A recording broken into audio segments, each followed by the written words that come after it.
I'm Wanda Yvette, currently living in Palmetto, Georgia, originally from Baltimore, Maryland.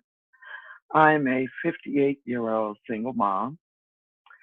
I'm a survivor of childhood incest, molestation, teenage rape, adult sexual assault, and rape. I've been on this journey for, I think I started about 30 some odd years ago.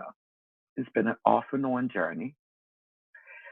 The effects that it's had on my life in the short definition is chronic mental illness, which went my entire life till about 6 years ago, undiagnosed. So I lived in a facade of being from going as a little girl, a happy, funny, talkative little girl, into trauma to a lying, angry, in other people's words, bad, horrific child. Rebellious teenager, promiscuous young adult.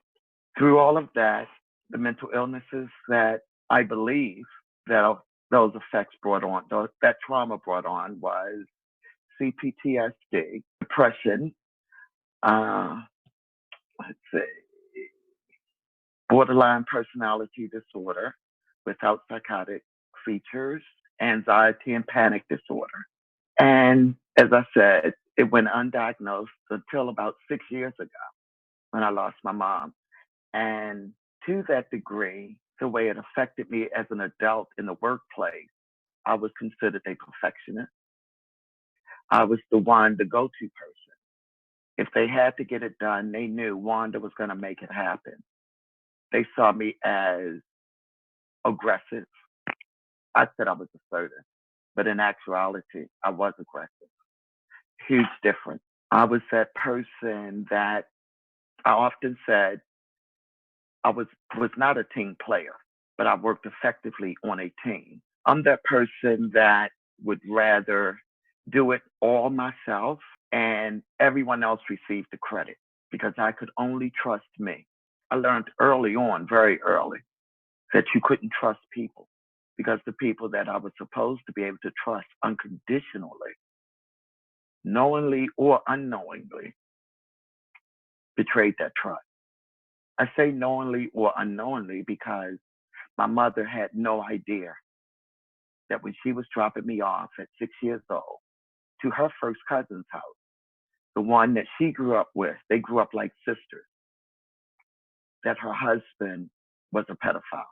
She didn't know that that Sunday when she was leaving and I was crying not to leave me, that it was because that Saturday night he took me into the cornfield for the very first time.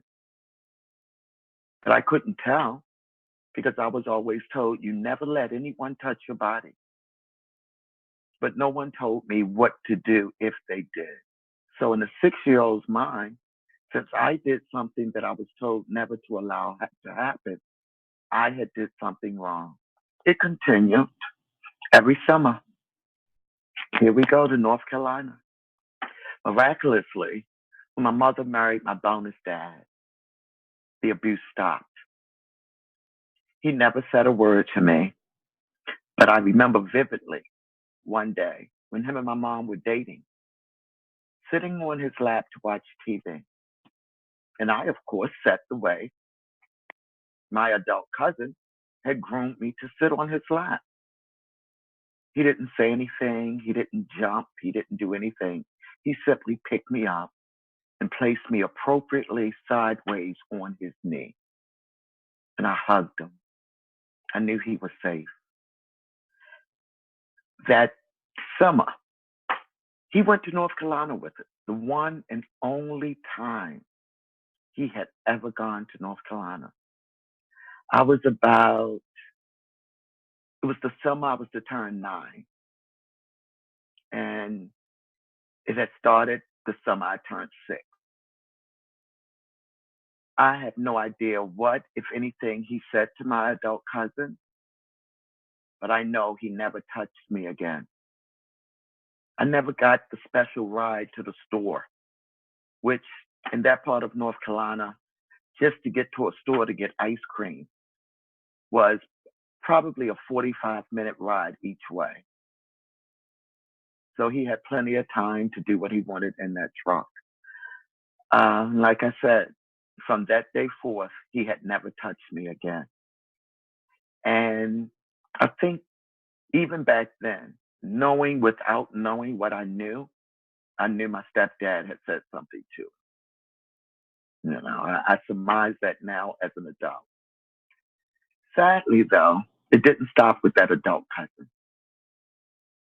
After that stopped, I had I don't think, yeah, it was Mike's teen. Yeah, I had a teenage cousin that lived in Virginia. He actually was my second cousin. He was my grandmother's nephew, my grandmother's sister's son. Um, he started molesting me. That was the first time I was raped. I was 8 years old. And at that point, I was his special little cousin. I was his favorite cousin.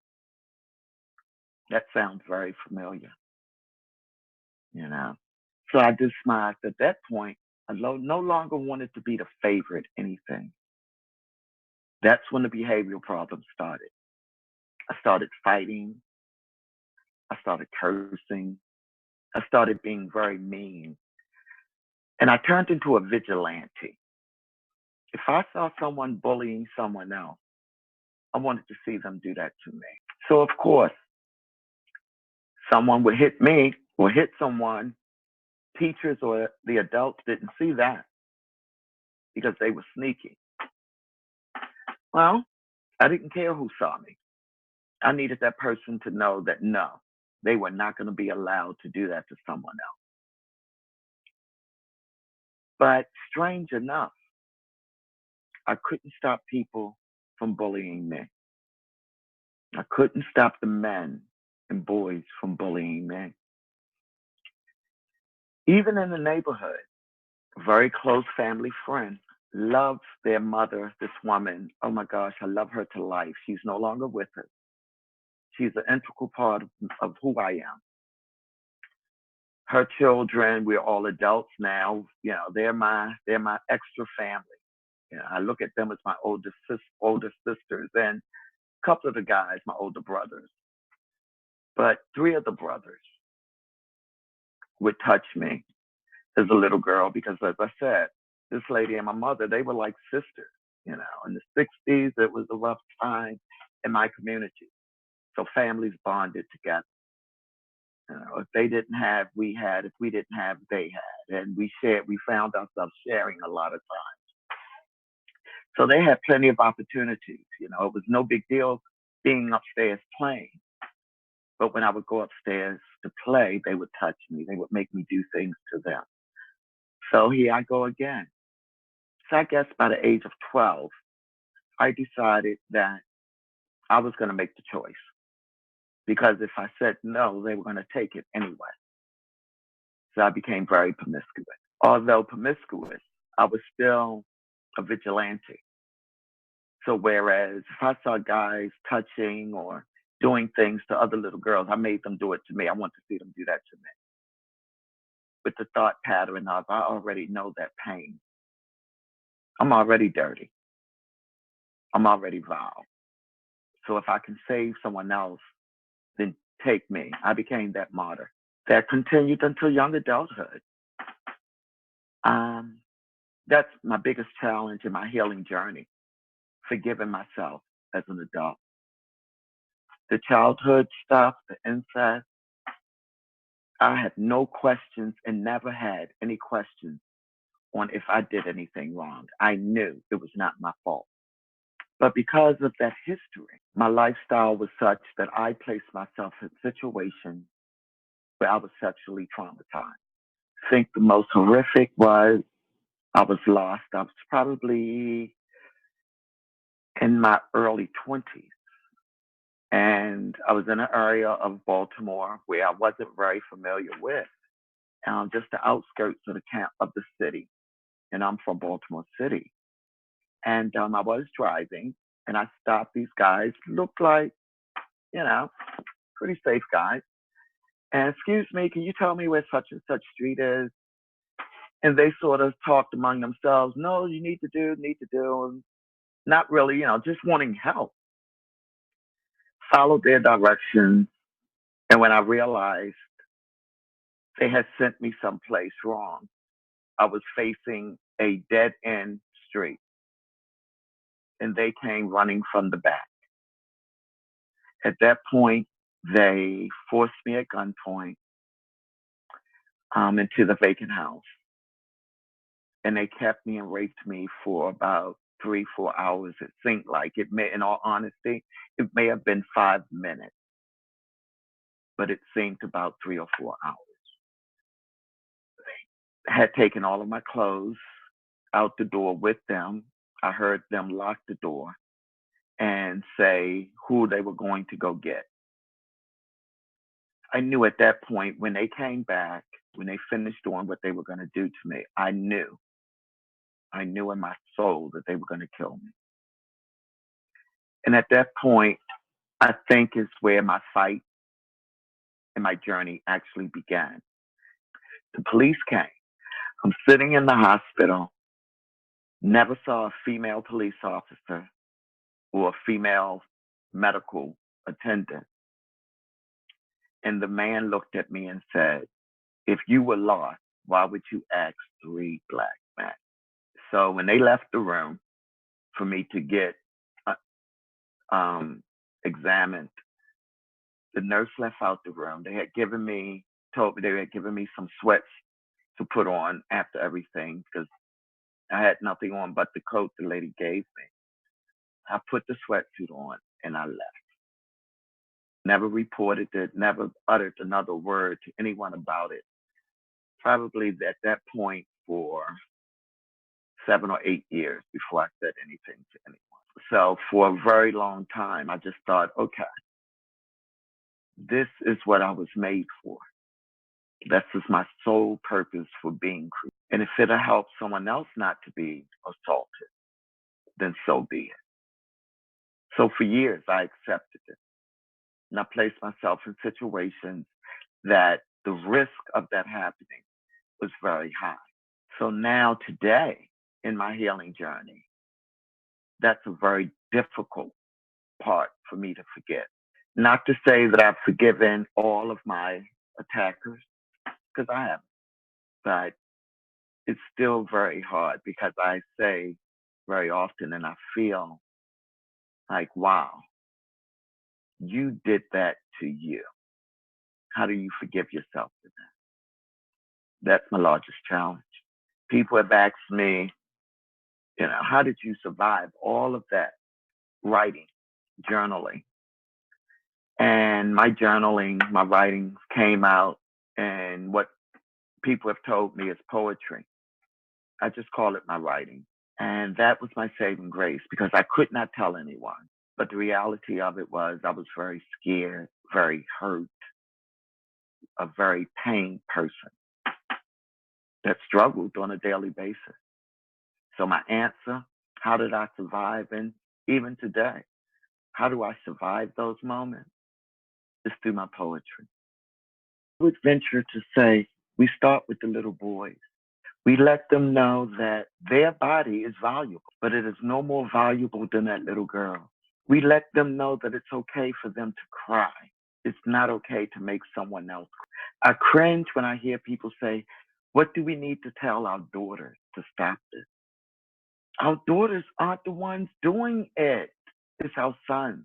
We stop raising our daughters to be strong women and stop raising our sons to be dominant men and raise them both to be responsible, respectable adults that was born with a specific gender. We educate teachers. We hold people accountable as mothers, and I can only speak from a singles mother stance. We be very careful at our actions around our children. I say to young adults all the time, and they have a child with them, I say, is that your seed? Yes, ma'am.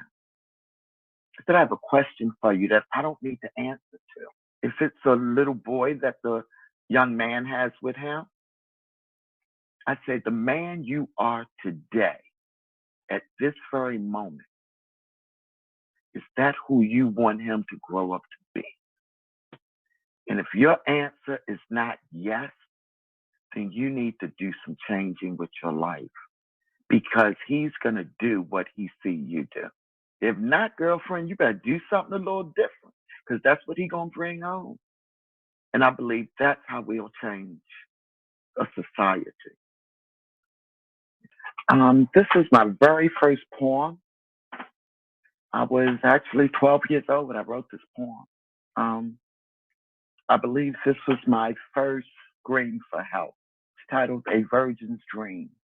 As I lay there in a very strange but drugged sleep, my main thought was making love to the man I knew I loved, but was afraid to show him. Not really afraid. I had a hang up about sex, but I had a virgin's dream. I lay with my bare back next to his muscular body pressed against mine. As I turned to face him, I began to compliment him. Your love is very precious, pure, true, and simple. It flows without any force. As I awakened to find him over me, he was saying, I felt your love in my thoughts and wanted you to realize happiness shines from within, a virgin's dream, causing all pain to ease. Where I'm at now in my healing journey is learning to love me. I am learning to trust, learning to be vulnerable. It's probably the biggest. That encompasses everything. It encompasses me trusting me setting boundaries for myself, and demanding that my boundaries are respected. Some days I feel like giving up. Some days I say, you know what, this is too hard. I can't, I won't, I quit. I throw in the towel. Those are the days that I reach out and I say, I can't do this anymore. Now, it's the second time. I'm going down for the third count. And I'm blessed to be in a community of people that will reach down and hold my hand when I can't hold on to theirs. And I'm grateful. Some days it feels like I'm drowning. But the one thing that I do know is that I can't quit. I look at all of the pain and the scars that I've endured. There is no way I can give up on me. So I remind myself daily, sometimes moment by moment, that I've already survived 100% of everything I've been through.